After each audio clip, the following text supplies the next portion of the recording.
Something broke inside the Republican Party the moment Marjorie Taylor Greene announced she was walking away.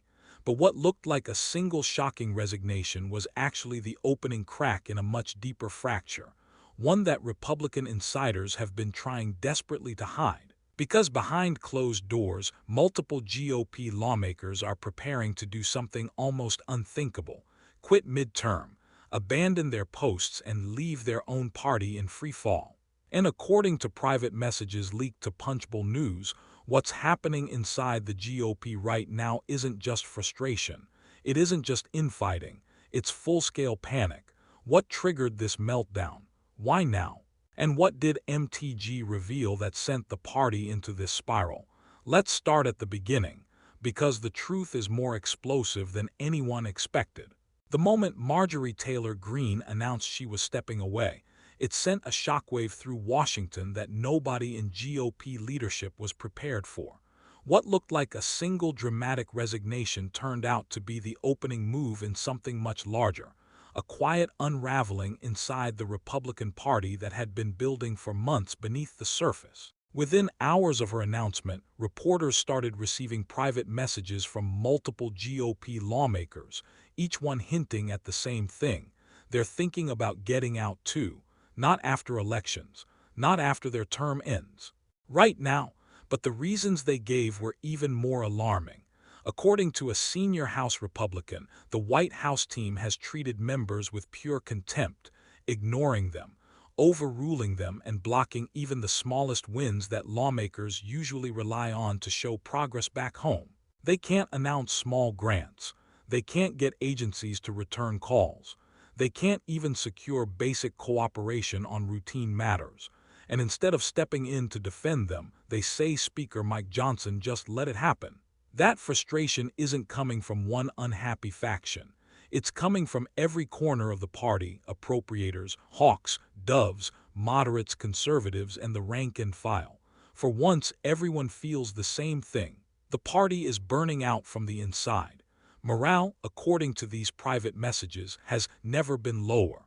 Members believe they're heading for a minority after the midterms, and early resignations are now seen as inevitable. Some even fear Republicans could lose their majority before the election if enough members walk away. In their words, it's a tinderbox, a crisis building pressure with no one strong enough to contain it. And the most explosive accusations weren't even public yet. As leaks continued pouring out, one name kept coming up again and again: Mike Johnson. Inside Republican circles, frustration toward the speaker has reached a breaking point. Lawmakers who once defended him are now openly questioning whether he's capable of leading the party through the storm that's building around them. And according to several GOP insiders, the collapse didn't start with MTG. It started the moment Johnson allowed the White House to dominate Congress without a fight. Private messages describe him as a leader who stood by while executive staff ran roughshod over members. Instead of pushing back, he's accused of embracing their pressure and ignoring the needs of his own conference. To many Republicans, it felt like they were governed by the White House, not their actual speaker. That resentment has now snowballed into something far more serious. Quiet predictions are circulating that Johnson may not survive the year with his gavel. Some believe a motion to remove him is only a matter of time. Others fear the party could lose its majority entirely if the wave of retirements continues. What began as internal irritation has transformed into open doubt about whether Johnson is fit to remain in power at all. And what makes this breakdown even more dangerous is who's expressing these concerns. It's not just one side of the ideological spectrum, it's everyone: defense hawks, budget hardliners, committee chairs, freshman members, veterans of the chamber. Even lawmakers who rarely engage in internal conflicts are joining the chorus. The sense of unity isn't based on shared goals, it's based on shared disappointment.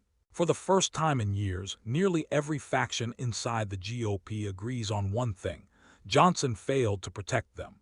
And beneath that frustration sits a truth almost no one dares say publicly.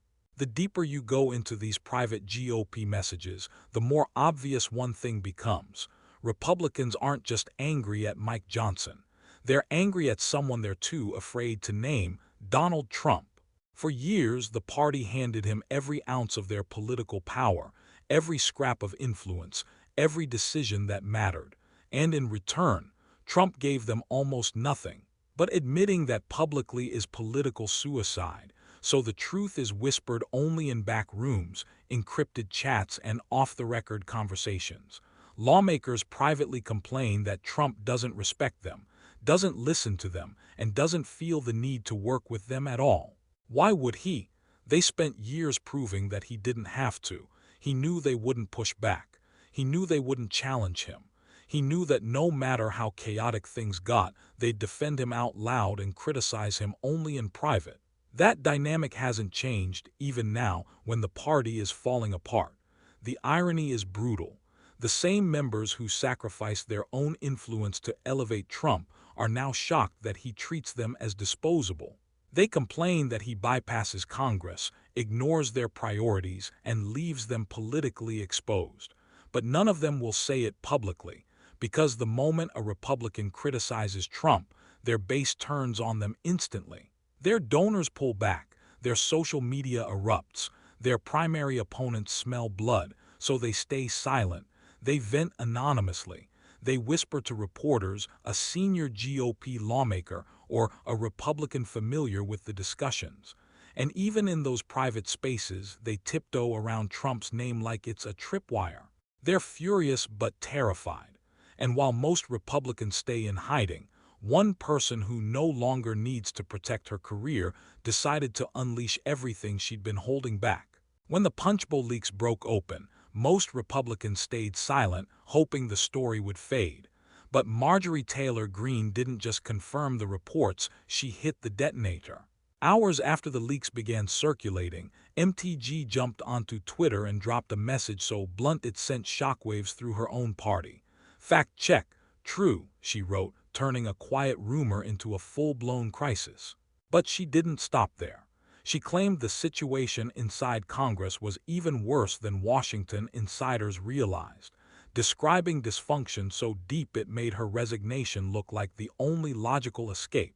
According to MTG, conservative lawmakers entered 2025 ready to push through the agenda Republicans had promised voters: tougher immigration laws, sweeping economic reforms, big cultural wins.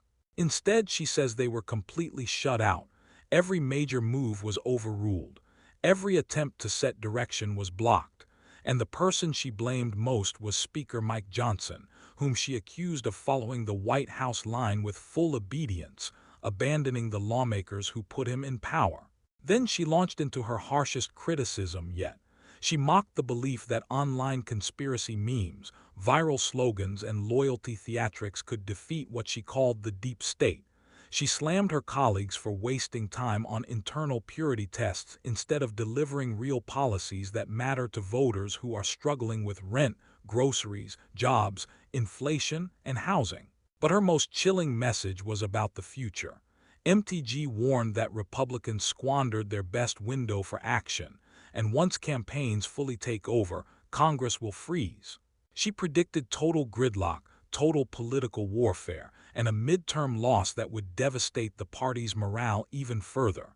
And without even realizing it, she had revealed something far more damaging than frustration. She exposed the emptiness behind the Republican agenda itself. For all the chaos she unleashed, MTG revealed something far more damaging than she probably intended. In her attempt to call out party leadership, she ended up exposing a truth that many Republicans have been terrified to admit. The party hasn't delivered anything meaningful for the very people it claims to fight for. That wasn't a Democratic talking point. It wasn't media spin. It came directly from one of the most loyal soldiers in the Republican ranks. MTG listed the problems Americans are facing: rent that keeps rising, groceries that feel unaffordable, corporations buying up homes, wages that haven't kept up, jobs being replaced or outsourced, inflation that squeezes every paycheck, visas reshaping the job market, and tax dollars flowing into foreign conflicts while domestic issues go untouched. Then she admitted, almost accidentally, that Republicans haven't solved any of it. Worse, she suggested they barely tried. Her message was meant to criticize Johnson, but it landed like a confession about the entire party. She said voters in 2026 and 2028 will ask one painful question: what tangible thing have you done for me? And the silence that follows, she warned, will be devastating. What she didn't mention, of course, is her own role in this mess. MTG fought harder than almost anyone to defend Trump, to shut down dissent, and to push the party into the very chaos she's now condemning. She helped build the environment she's now running from. But the irony doesn't make her wrong. Her honesty just arrived too late. By admitting the party wasted its majority, ignored real issues, and let internal drama replace real governance, MTG unintentionally pulled back the curtain. She exposed the uncomfortable reality that Republicans have been avoiding for years. And that revelation leads straight into the larger collapse unfolding across the entire party. As the internal cracks widened, a deeper truth surfaced, and this one wasn't whispered anonymously. Critics pointed out that the chaos inside the GOP wasn't accidental. It was the natural consequence of the agenda the party had been pushing for years.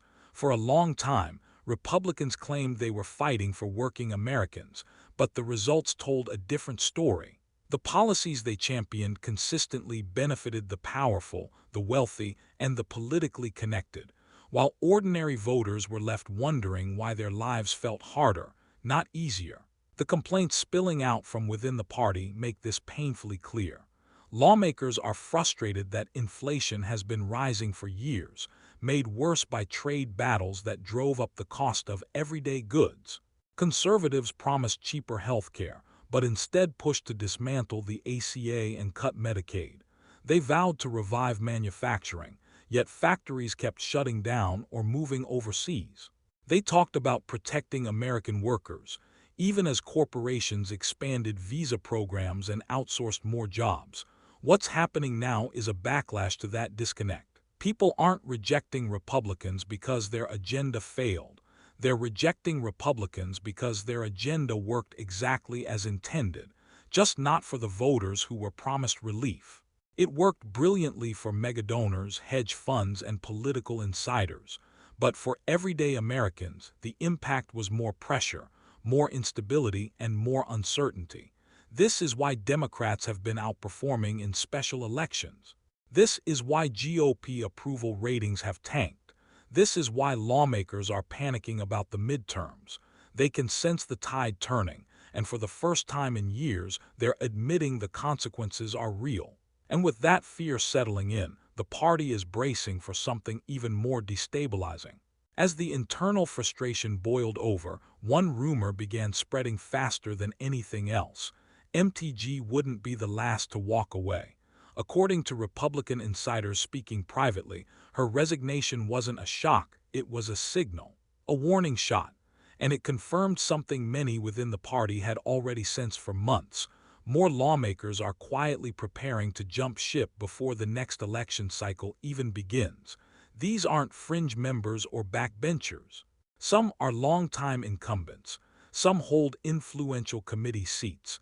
Others are younger lawmakers who expected to build long careers in Washington but now see nothing ahead but chaos, blame, and a shrinking majority. And instead of fighting through it, many are considering the simplest escape: leaving early. Punchbowl News reported that GOP morale is so low and internal dysfunction so overwhelming that early resignations are now practically expected.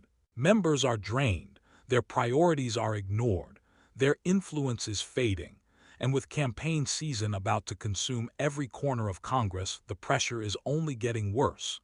Once campaigning fully takes over, actual governing will freeze completely. No major bills, no breakthroughs, no momentum, just endless political warfare. The fear inside the party is that a few early resignations could trigger a chain reaction.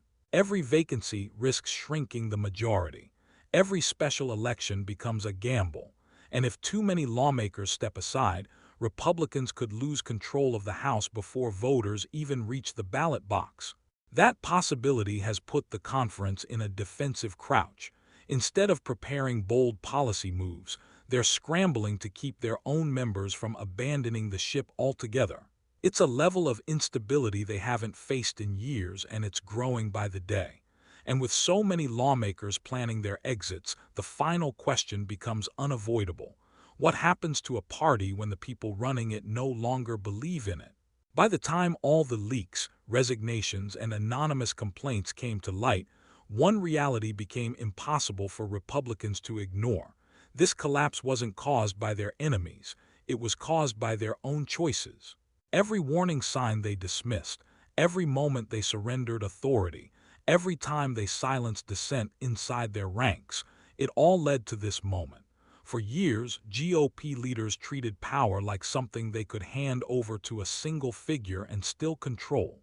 They built their entire political identity around obedience, not leadership.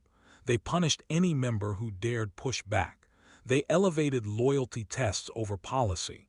They replaced serious governance with theatrics, slogans, and culture war optics. And now, the bill has arrived not quietly but in the form of resignations, collapsing morale, and a wave of panic spreading through the conference. The most painful part is how preventable it all was. At any point, Republicans could have stood up and reasserted themselves as a co-equal branch of government. At any moment, they could have chosen to prioritize voters instead of donors, stability instead of chaos, policy instead of personality. Instead, they doubled down, year after year, until the party became completely dependent on a system that was never built to last. Now the consequences are unavoidable. More early retirements on the way, a speaker on the brink, a majority that could vanish before the election, internal factions at war, and a base increasingly frustrated by broken promises. History won't remember these lawmakers as victims of political pressure. It'll remember them as the architects of their own downfall. They empowered the forces that eventually consumed them. They created the environment that's now driving them out. And the most telling part, they can't blame anyone else, not this time.